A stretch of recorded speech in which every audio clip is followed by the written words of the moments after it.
Merci donc de regarder mcnews.tv et de rester à l'affût.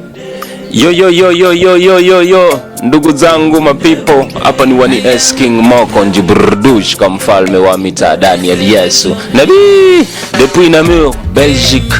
Donc suivez MC News TV, mc.news TV. Suivez mcnews.tv. Suivez parce que ni bitu ya matata, batoto ya Kivu, batoto ya Goma, batoto ya dunia mzima. Merci de vous abonner, de liker et de subscribe. Yes, bro. Don't forget, donc n'oubliez pas de liker la vidéo, de vous abonner et de mettre la petite cloche pour savoir quand une nouvelle vidéo est disponible. Merci encore de regarder cette chaîne. Et à très bientôt.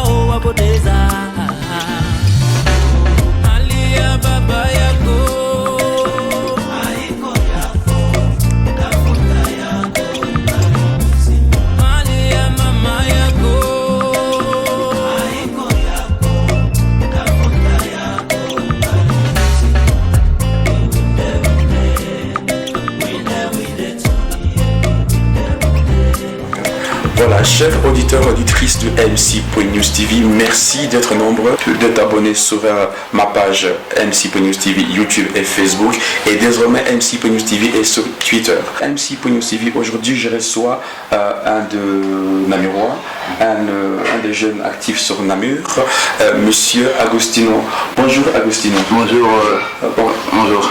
Oui, comment vous allez? Ça va, la santé, ça va. Ah, merci beaucoup. Et vous-même? Oui. Agostino, je me suis permis de prendre contact avec vous aujourd'hui pour parler de l'actualité politique nationale belge et internationale par rapport au Congo. Je vous parle aussi par rapport à ce que vous animez sur Facebook. Nous puissions parler aujourd'hui en live sur les plateformes que vous animez sur Facebook. Comment ça se passe sur votre page? Non, ce que moi j'ai fait, d'abord, ça s'appelle la Ligue africaine. C'est un site assez libre que tous les Congolais, mais les jeunes se retrouvent là.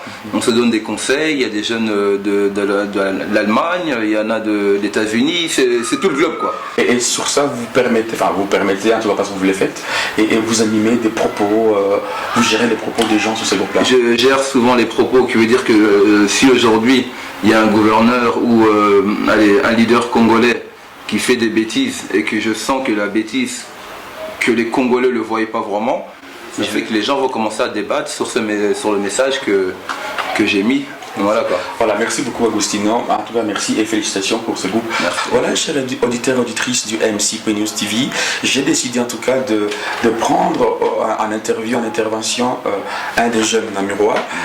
C'est un garçon, un papa aujourd'hui qui a évolué dans Namur et qui évolue dans Namur. Aujourd'hui, papa de beaucoup d'enfants. Félicitations pour cela. Je voudrais un peu avoir votre avis par rapport à la politique congolaise. Vous avez dit sur les plateformes comment vous gérez les avis de tous les Congolais sur Facebook. Quelle lecture faites-vous de la politique actuelle du Congo?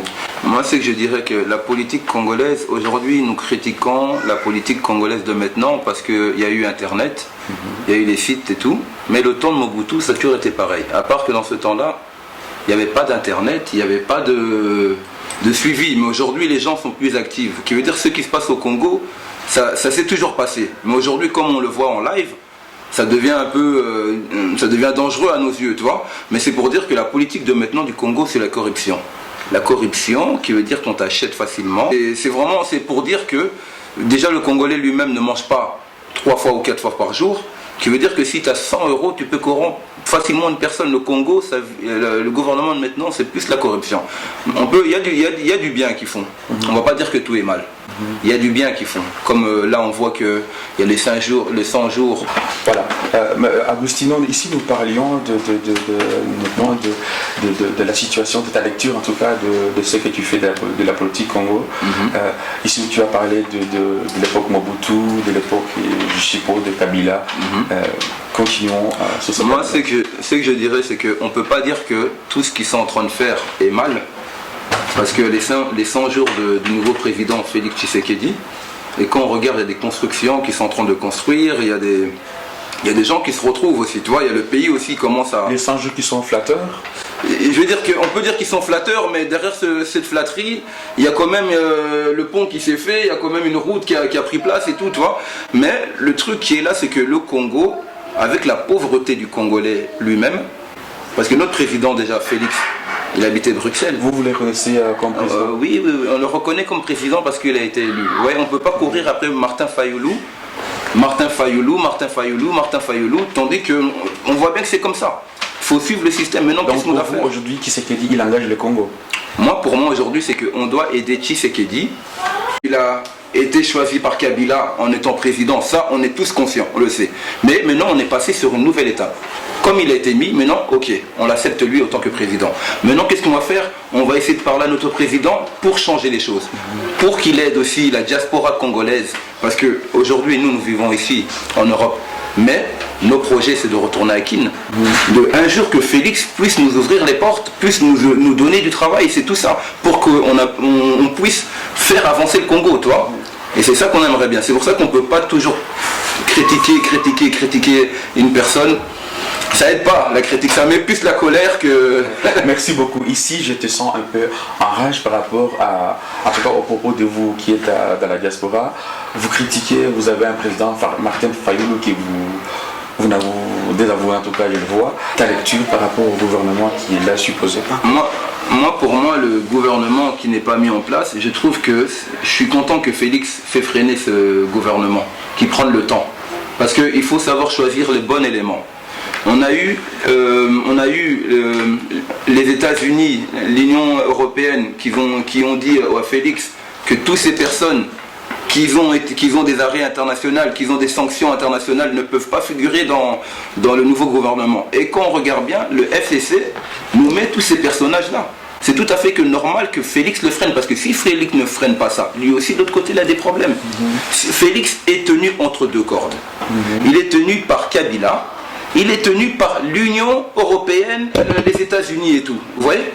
Et c'est ça qui... Ça vous permettez que ce ne soit pas un président libre? Vous permettez cela? Mais je veux te dire une chose, c'est qu'on a toujours vécu comme ça. Depuis le Congo, même Lumumba s'est fait tuer parce qu'il a voulu essayer de faire le libre. Kabila, papa, pareil, il a voulu nier les Américains, il s'est fait abattre. On s'est fait toujours accrocher. Mais ceux de maintenant, si aujourd'hui on en fait du bruit, je le dis encore une fois, c'est grâce à Internet. Parce qu'avant, dans le temps, Internet n'existait pas. Et maintenant, aujourd'hui, tout ce qui se passe au Congo, oh non, le pain est monté, boum, ça monte directement. On sait que le pain a monté, toi, c'est pour dire qu'aujourd'hui, Internet a facilité. C'est pour ça que tu vois que les Congolais sont fâchés, Kabila et tout le bazar, mais Kabila en personne là. Si les Congolais veulent vraiment se débarrasser de Kabila, ils peuvent le faire. En faisant comment? Un soulèvement populaire. Et c'est l'article 64, tu vois. Est-ce que c'est nécessaire que la population... Mais alors, vu que la population n'arrive pas à se lever contre cette personne, taisez-vous, regardez avec les yeux. Merci beaucoup. Voilà, chers auditeurs, auditrices, vous qui nous regardez depuis le Canada, depuis Charleroi, merci beaucoup aux joueurs de FC Pombé qui ont été battus hier à Charleroi. Match retour Namur. Voilà, nous continuons un peu par rapport à ce que en Belgique. Ce que vous vivez en Belgique, vous, la jeunesse, diaspora, c'est quoi ton rôle pour sensibiliser les jeunes justement à être plus ou moins corrects dans leur histoire? C'est que, tu vois, c'est qu'on vient en diaspora, c'est que déjà on est dans... C'est-à-dire? Tu veux dire que tu peux être né ici, tu peux être noir, être né ici, tu ne seras pas accepté pareil qu'un blanc, ou même qu'un chinois, ou même qu'un arabe. L'homme noir a perdu sa cote partout. Ici en Belgique, les Africains, comme moi, vous les voyez sourire, mais ils souffrent. Il y a des propos racistes.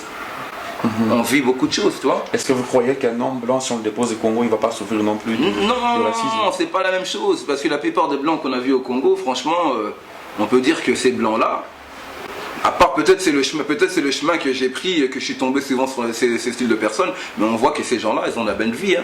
Ils ont même les vies que nous, on aimerait bien avoir au Congo. Voilà. Merci beaucoup, Agustino. Voilà, je voudrais un peu vous sortir un peu pour revenir par la suite, parlons de la culture. Pourquoi vous, les diaspora, vous empêchez les musiciens congolais de venir prester alors que d'autres se produisent sur le territoire européen? Moi, ce que je dirais pour les musiciens congolais, il y a eu d'abord, on nous a dit que les musiciens, quand ils venaient ici, ils étaient en train mettre enceinte des filles, de jeunes filles. Il y avait beaucoup de poussettes, il y avait des femmes enceintes, des parents qui étaient en train de se plaindre. Non, ma fille, elle s'est fait engrosser par un déplique ou je ne sais pas quoi. Et c'est derrière cette colère-là que nous, on a dit ok, qu'ils ont raison d'arrêter. Mais c'est pas par jalousie. Si aujourd'hui la musique congolaise doit revenir, on est content, c'est la culture qui Mais manque. par qui, si ça doit revenir, par qui doit-on Mais ceci, je voulais aussi rajouter, ici en Europe, il n'y a pas de leader. Des leaders, il n'y en a pas. Il n'y en a aucun, même si tous ceux que vous voyez à la télé, qui parlent, qui font les malins, qui essayent de montrer que non, eux ils connaissent plus, il n'y a pas des leaders. Si aujourd'hui la musique doit revenir, c'est pas un qui va dire que non, que ce soit mon colonel Odon, que ce soit Boketchou, que ce soit le colonel Esso, que ce soit n'importe qui, il n'y aura aucun qui va choisir, c'est les Congolais eux-mêmes. Si aujourd'hui on a estimé que non, musique et zonga. Merci beaucoup. Et ici, tu as cité, je me permets en tout cas, de Nafulaye, Boketchou Wayambo. Est-ce que vous cautionnez les propos de Boketchou Wayambo comme ça, sous les réseaux sociaux, et il salit quasi l'image du Congo? Moi, ce que je dirais, c'est que Boketchou, je comprends aussi deux fois la colère. Tu sais, avec tout ce qui se passe au Congo, il y a des enfants qui ne mangent pas, des viols massifs.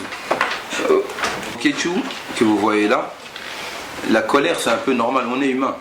Tout ce qui se passe au Congo, aujourd'hui, quand je dis encore grâce à Internet, on découvre tout ce qui se passe dans tout le pays.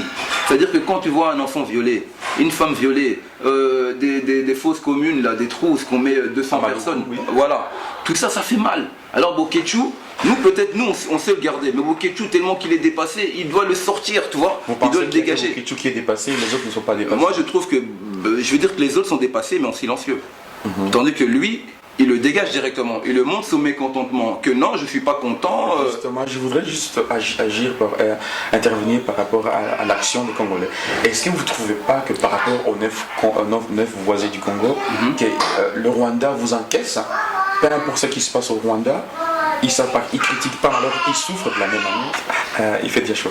Donc, par rapport aux 9 voisins de la République démocratique du Congo, est-ce que vous ne trouvez pas que vous autres Congolais, vous parlez trop et vous critiquez trop vos autorités au point que vous donnez des arguments aux autres à vous critiquer aussi? Tu vois, déjà de un, moi ce que je dirais, c'est que si aujourd'hui le Rwanda est en train de nous dépasser, c'est parce qu'on voit bien que les leaders de notre pays sont en train de baisser, excusez-moi pour le mot, sont en train de baisser leur froc devant des dirigeants rwandais. Ouais. Et qui veut dire qu'on ne peut pas le laisser frimer, parce que déjà le leader congolais, quand il est haut, il frime. C'est-à-dire que toi, tu dois te taper sa frime en regardant comment il est en train de dire que tout va bien, tandis qu'il sait bien tout va mal, tu vois. Et comme on sait que c'est les Rwandais qui les dirigent, on est obligé de les critiquer, parce que ça fait mal. Ça fait mal de voir un grand pays comme le Congo se faire diriger par un petit pays. Ici, on est en Europe. Mais entre nous, parce qu'on a des amis rwandais, j'ai des amis rwandais, burundais et tout. Mais on en parle de fois. Il faut que non, le Rwanda devient le Singapour d'Afrique. Mais que le Congo, il y a des saletés partout, le Congo est sale, mais le même type là, comme, allez, on va donner un exemple, moi je n'ai pas peur de citer les noms, je vais donner un nom comme André Kimbuta. Qui n'est plus gouverneur. Il y a André qui est plus gouverneur. Il y a André, qu'est-ce qu'il a fait? Et il était riche. Si vous regardez aujourd'hui les enfants d'André Kimbuta, ils ont des belles voitures, ils ont des belles maisons en États-Unis et tout. Mais regardez le type qu'on a donné la gestion de la capitale. Oui. Mais c'est pire qu'une poubelle. T'as même honte de ramener tes amis. J'irai jamais avec un ami que j'ai grandi ici en Europe avec, par peur qu'il me critique par après. Vous comprenez? Et maintenant, un type comme ça, vous devez le laisser et rien dire. Est-ce que tu imagines la chose? C'est catastrophe. Tu es obligé de lui lâcher vraiment que non, espèce de... Toi, merci beaucoup. C'est dans ce sens-là. Sinon, je te sens pas. Je crois que les Congolais, vous avez cette tendance-là à vous emporter. Non, parce que l'argent qu'eux ils mangent, nous on ne le mange pas. Alors, tu comprends? Tandis que nous aussi, on aimerait aussi devenir des grandes personnes, investir dans des choses comme tout eux. Le pays, les grandes personnes. Mais on peut, le Congo, c'est un bijou sur terre. Le Congo, c'est un diamond. Aujourd'hui, le Congo, s'il est bien organisé, parce que si vous regardez la Belgique, il y a le CPS, il y a le chômage, il y a la mutuelle, tous ces trucs-là peuvent se mettre en place. Parce que quand on regarde Kabila aujourd'hui pèse une histoire de 250 milliards. Avec son Kingakati. En 18 ans. Maintenant, si on regarde le maréchal Mobutu, en 32 ans, une histoire de 6 milliards. Et vous croyez que l'argent que Kabila a eu, est-ce qu'il n'aurait pas pu ouvrir des petits trucs comme le petit CPS, aide humanitaire, des choses. Le Congo peut s'embellir facilement. C'est juste qu'on a des radins. Des radars qui sont là depuis le temps de Mobutu. Hein. Merci beaucoup. C'est juste parce qu'on a des radars. Merci, chers auditeurs, auditrices du MC News TV. Ne soyez pas radins. Continuez à partager les vidéos de MC News TV et allez cliquer ici en bas si vous n'êtes pas encore abonné. Je continue un peu dans cette allure-là. Je vois qu'Agustino, il est chauffé à blanc. Je ne te lâcherai pas, Agustino, sans parler de ton actualité. Ok. Agustino, tu fais quoi en Belgique? Moi, ici en Belgique, je suis ouvrier. Félicitations. Je travaille dans le bâtiment parce que j'aime bien tout ce qui est art, construire tout seul, faire ma propre piscine tout seul, savoir que j'ai bâti une maison de mes propres mains, tu vois. C'est pour ça que j'ai voulu. Mais sinon, si on aurait voulu pousser les études à devenir même avocat ou tout ce que tu veux, on aurait pu. Parce que nous ne sommes pas bêtes, nous sommes intelligents. Mais chacun a son style. Est-ce que être ouvrier, c'est être bête? Non, c'est pas ça, c'est qu'il y a aussi une tranche. Il y a aussi, dans le travail, il y a aussi une tranche. Il y a la tranche professionnelle. La tranche professionnelle qui est ouvrier, tout ça. Tranche générale qui est avocat, médecin, docteur et tout. Il y a aussi ce niveau-là, ouais. On ne peut pas tous être des médecins. Mais voilà, mais c'est pour dire qu'ici, à l'Europe, en Europe, vous avez la chance de devenir tout ce que tu peux devenir tout ce que tu veux. Ça dépend de toi-même, de ta force que tu vas donner et d'ouvrir les portes pour réussir, ouais. Moi, j'ai choisi plus tout ce qui est le bâtiment, rénovation de bâtiment, refaire la toiture, faux plafond, faux chauffage, et tout ça. Voilà. Et toi, ta spécialité, c'est quoi dans le bâtiment? Dans le bâtiment, ma spécialité à moi, c'est peintre bâtiment, c'est un peu la plomberie et faire le chauffage sur sol. C'est un nouveau style qui est sorti. C'est maintenant on place le chauffage sur sol. Oui. C'est-à-dire que tu peux allumer ton chauffage, même mettre tes vêtements sécher même dessus. Ça va sécher. Merci beaucoup. C'est un petit jeu de mots. Est-ce que tu penses que dans le futur, dans 10 ans, le Congo aura besoin de tes compétences? Justement, c'est pour ça qu'on fait ça. Ça, je le dis, c'est pour ça qu'on fait ça. Si aujourd'hui, on se donne dans des formations comme la rénovation de bâtiments, comme dans l'espace vert, tout ça, c'est parce qu'on sait que notre pays, le Congo, a besoin de ces gens-là. Parce que le Congo, avant que le Congo soit bien, il faut déjà la propreté. L'hygiène est important. La main-d'œuvre qualifiée. Voilà, main-d'œuvre qualifiée que tu peux toi-même donner une formation à des jeunes Congolais sur place. Et que eux-mêmes, quand ils vont apprendre, vont donner formation. Tu vois, ça peut grandir. Aujourd'hui, on voit des éboueurs ici à Namur. Je veux dire partout. Presque partout, on voit des éboueurs. Important comme métier. On voit des poubelles dehors. Mais c'est aujourd'hui quand on regarde notre Belgique, qui est aussi beau, qui est propre, c'est grâce à qui?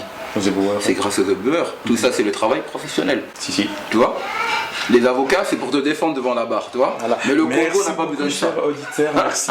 Et je remercie en tout cas mon éboueur de mon quartier qui permet à ce que ma rue ne sente pas mauvais, à ce que ma poubelle sorte. En tout cas, merci beaucoup à la région Alone. Merci beaucoup au bourgmestre de Namur, Maxime Prévost, pour l'investissement qu'il met.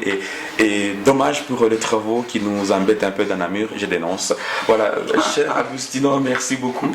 Je voudrais parler un peu de tes talents. Je te vois souvent avec ton frère, je ne sais pas si ton frère, ton cousin, Nino. Aujourd'hui, il n'est pas accompagné de toi. J'en ai profité pour ne pas t'influencer par rapport à tes propos avec Nino. Comment Nino évolue? Non, je veux dire que Nino, c'est la star namuroise. Un star en quoi? Star de musique. Nino est un grand musicien. Nino, c'est mon frère. Ah d'abord, c'est ton frère, oui. C'est mon frère, nous avons le même papa, la même maman. Super. Nino quand j'étais petit, a fut un exemple pour moi. Je veux dire que c'est lui qui m'a, nous n'a pas grandi avec un papa. Nino a fait le rôle du père pour moi. Je veux dire que c'est profond. Ouais, il a percé en tout cas. Oui. C'est profond, il a toujours aimé la musique depuis qu'il est petit. Et aujourd'hui, nous sommes avec lui parce qu'on sait bien que un jour ou l'autre, ça va sortir. Parce que c'est du lourd, le travail qu'il fait, les clips qu'il fait, tout ça, on le voit, tout Namur en parle. Quoi. Merci beaucoup Agustino. Oui, justement dans des interventions que Nino m'a accordé, en tout cas, une des interviews, tu interviens dedans et tu parles de la maladie Ebola. Ah ouais. Et tu as promis aux auditeurs du MC News TV que vous allez travailler au moins un texte et proposer un chant là-dessus. Est-ce que ce n'est pas le moment de mordre sous l'hameçon? Malheureusement, c'est la maladie, mais ce n'est pas le moment peut-être de faire cela, de rendre hommage aux personnes qui sont décédées de cette maladie ou ceux qui luttent encore de cela. D'abord, moi, c'est que je vais vous demander, dites-moi, d'où vient l'Ebola? Oui, Ebola, bon, elle est détectée, en fait, elle a été trouvée ou détectée à l'est du Congo. Et à chaque fois, pour moi, je ne vais pas donner mon avis là-dessus. Non, je vais donner mon avis de l'Ebola. L'Ebola est une maladie un peu comme le sida. L'Ebola est un test scientifique qui a été fait au Congo, comme un peu le sida sur les singes, que le singe a griffé le berger qui rentrait dans le bois ou je ne sais pas qui là, et que le berger a transmis, c'est parti, c'est comme ça. L'Ebola, c'est un virus qui a été créé par l'homme. C'est pas un virus qui est sorti de la nature. Ouais. Et c'est vrai que ce qui se passe au Congo, qu'avec tous les morts qui sont morts de cette maladie, j'ai dit à Nino, on en a parlé, j'ai dit Nino, non, il faut vraiment qu'on leur fait une musique. En plus que nous-mêmes, nous sommes Congolais de sang, il faut qu'on leur montre que nous sommes avec eux, que nous mourrons, nous enterrons nos morts ensemble. Ouais. Et parce que quand je parle de cette maladie, ça me donne même la chair de poule, vous voyez. Ça me donne même la chair de poule parce que on a vu des images choquantes, quoi, ouais. On a vu même des médecins mourir de ça. Le docteur Mukwege en parle beaucoup Justement, ouais. Tu me permets chaque fois, tu es le meilleur candidat que j'ai déjà eu depuis. Chaque fois tu me tends des perches dans laquelle je vais mordre. Docteur Mukwege, il sera en Italie en séjour pour faire des conférences par rapport aux femmes violées. Quel est ton combat par rapport à la violence faite aux femmes? Moi, pour moi, je trouve que c'est horrible. Normalement, dans la vie, les femmes sont nos mamans. L'Ebola, pour moi, franchement, c'est une maladie vraiment que je ne connais pas. On l'a vu à la télé, mais on a vu que ça tuait les gens. Et j'ai une personne qui est venue ici avec moi aujourd'hui, et que lui, en tant que médecin, peut plus nous développer dans plus aguerri dans ce domaine-là. D'accord, nous aurons l'occasion de le recevoir. Merci beaucoup, Agustino. Nous arrivons presque à la fin de notre entretien. Comment est-ce que tu t'es senti lors de cet entretien? Non, moi j'ai trouvé ça cool et je ne le fais pas. Voilà. Agustino, nous parlions ici de la maladie Ebola. En effet, Ebola c'est une maladie, moi je dirais, de main sale. Parce que d'après ce qu'on voit dans les médias, on nous montre qu'il faut laver ses mains après avoir été aux toilettes. Et c'est quoi ton avis là-dessus? Moi, pour moi, si vous regardez bien l'Ebola, où ce qui a été placé, c'est dans une terre riche. Les aides humanitaires, où ce qu'on les place souvent en Afrique, même au Congo, partout en Afrique, c'est souvent sur les terres où il y a des matières premières. Ouais. L'Ebola a été créé pour faire partir tous les... C'est un Minembwe, c'est ça? Minembwe, oui. Eh ben, ça a été créé pour raser toute la population de Minembwe. L'Ebola, si vous regardez du côté de Minembwe, même dans l'est du Congo, s'ils ont mis ça, c'est parce que dans ces terres-là, il y a un enjeu de matières premières, il y a des richesses, des minéraux qu'aujourd'hui beaucoup de pays dans le monde veut s'en comparer et tout. Et ça fait que c'est pour ça que vous voyez que l'Ebola est par là. Pourquoi l'Ebola n'est pas à Kinshasa? Pourquoi l'Ebola n'est pas dans les pays voisins? Ouais, les pays voisins. Pourquoi que là-bas? C'est parce que c'est souvent les pays, c'est souvent les côtés riches où ce que la terre est riche. C'est là que, pour distraire un peu le monde. Pour distraire ou même pour tuer la population et pour remplacer la population avec d'autres personnes, alors qu'est-ce qu'on va faire? On va mettre l'Ebola et leur faire croire qu'il y a un virus qui a été apparu de ce côté de l'est du Congo, qui s'appelle Ebola et qui tue tout le monde. Merci. Comme ça, il y a moins de gens. Voilà, c'est un peu... Merci beaucoup. C'est du business politique. Voilà. Je voudrais, pour ne pas finir un peu avec l'histoire de Nino. Nino, il dit sur MC.News TV qu'il est en studio. Et ici, les auditeurs du MC.News TV attendent avec soif son 83e album. Et il en est où pour... Non, je veux dire qu'aujourd'hui, j'étais parti le voir. Il était en train de tourner le son Zoulou. Et le son Zoulou déjà est terminé aujourd'hui, mais je crois qu'il n'en aura plus pour longtemps, qui veut dire que bientôt, vous aurez du lourd. Vous inquiétez pas. Nino Brown, quand il sort le truc, il le sort. C'est pas n'importe quoi. Et je dis à tous ceux qui sont en train d'attendre et tout, ça va venir et vous allez aimer, vous aurez votre CD dans la voiture, à la maison. à la cool quoi. Voilà, merci beaucoup. Un peu pour la promotion des Nina Brown de 5002 de fou. Merci beaucoup. Donc nous arrivons presque à la fin de cette intervention. Je ne sais pas si tu as des gens à féliciter ou à lancer, comme dit le message complet. Des gens à dire merci, à bonjour. La caméra est à toi. Non, moi j'avais un petit message à lancer un peu aux leaders qui sont au Congo. C'est que nous pouvons faire du mal. On peut pécher. Mais de temps en temps, faire du bien aussi. Tu peux être, comme on dit, oh non, il a tué les gens, il a fait ça. Mais par le bien que tu fais, les Congolais peuvent te voir autrement. Qui veut dire que non, que vous devez aussi de temps en temps d'arrêter vos charismes, vous approcher du peuple, d'aider le peuple, d'écouter le peuple, d'aider la jeunesse, de faire des choses de faire des choses qui peut qu'aujourd'hui vous reprenez vos places aux yeux des gens, vous voyez, parce qu'aujourd'hui vous êtes des criminels. Mais un criminel peut changer. Vous comprenez? C'est pour dire que aujourd'hui, si aujourd'hui j'envoie un message, c'est plutôt pour le gouvernement congolais, c'est pour dire au président Félix Tshisekedi, aujourd'hui c'est toi le président du Congo. Nous sommes avec toi. Martin Fayoulou, c'est du passé. Si ça aurait été marché, on aurait été avec lui. Ça, on est vrai. Mais là, la Mouka, c'est du passé. Vous comprenez? Maintenant, c'est Félix Tshisekedi. C'est même pas l'IDPS, hein. C'est pas une question d'IDPS, c'est pas une question de tribalisme, c'est pas une question de Balouba, c'est pas une question de culture. C'est qu'aujourd'hui, aux yeux du monde international, que ce soit le président européen, américain, ils connaissent qui comme président du Congo? Félix Tshisekedi, Antoine Tshilombo. Je veux dire que nous aujourd'hui, qu'est-ce qu'on fait? La jeunesse, c'est le soutenir, être des conseillers, savoir conseiller même des gens qui savent l'approcher. Lui dire que non, attention, ce côté-là, c'est dangereux. Pas de perdre ton succès aux yeux des gens. Tu vois? Nous, on est là pour éveiller le président. Et que si aujourd'hui le président dit pourquoi pas venir ici en Europe et essayer de prendre des jeunes diplômés, des jeunes qui ont envie de sortir, ouvrir un groupe, parler même pourquoi pas avec l'État l'Union européenne. Oh non, moi j'aimerais bien créer une formation que les Congolais qui sont en diaspora puissent venir chez nous, mais pas, toi, un truc de bien quoi, qui peut aider même la diaspora congolaise. Moi c'est que je crie beaucoup dans les oreilles de mon président, c'est pour lui dire de ne pas oublier la diaspora congolaise. Merci beaucoup. Oui.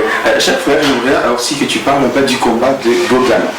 Gogan, je lui ai dit que tu serais aujourd'hui en enregistrement. Cœur d'Agile. Il est fort aussi engagé au niveau politique. FG, ça c'est Cœur d'Argile. Déjà je le salue au sculé. La bisou est bellée. FG, nous sommes ensemble, c'est aussi un guerrier, un soldat de 5000 de fou. Gogan vient de sortir son album. Gogan est une personne qui vient de loin. Ça c'est les enfants de Kester, tu vois. Et Gogan, je sais que qui va percer, qui va monter, parce que la musique, c'est un musicien, c'est une star née. Il fait ça depuis qu'il est petit. Il a eu un bon encadreur, Tchakou Libondas, je sais pas, Kilimanze Zala, condensé dans le temps. Mais c'est Gogan, les Vala, les Japonais. C'est leur groupe. Gogan, c'est une réussite. C'est un soldat de 5000 de fou. Tous ceux qui font partie du 5000 de fou, un jour ou l'autre, ressortent sur leur tête de l'eau. Moi, franchement, je félicite notre nouveau président, Félix Antoine Tshilombo Tshisekedi. Pourquoi pourquoi je le félicite en premier? C'est parce qu'il est congolais. De deux, c'est parce que dans les 100 jours, nous voyons quand même qu'il y a de la construction, qu'il y a des choses qui se font. Là, on a vu l'échangeur, il paraît que l'échangeur, ils veulent faire un truc que je ne sais pas. Mais j'ai vu qu'il y a quelque chose qui doit se passer du côté de l'échangeur. Et tout ça, ça nous fait du bien. Mais il a aussi ses côtés négatifs. Ses côtés négatifs, c'est que Félix est nouveau dans le monde présidentiel.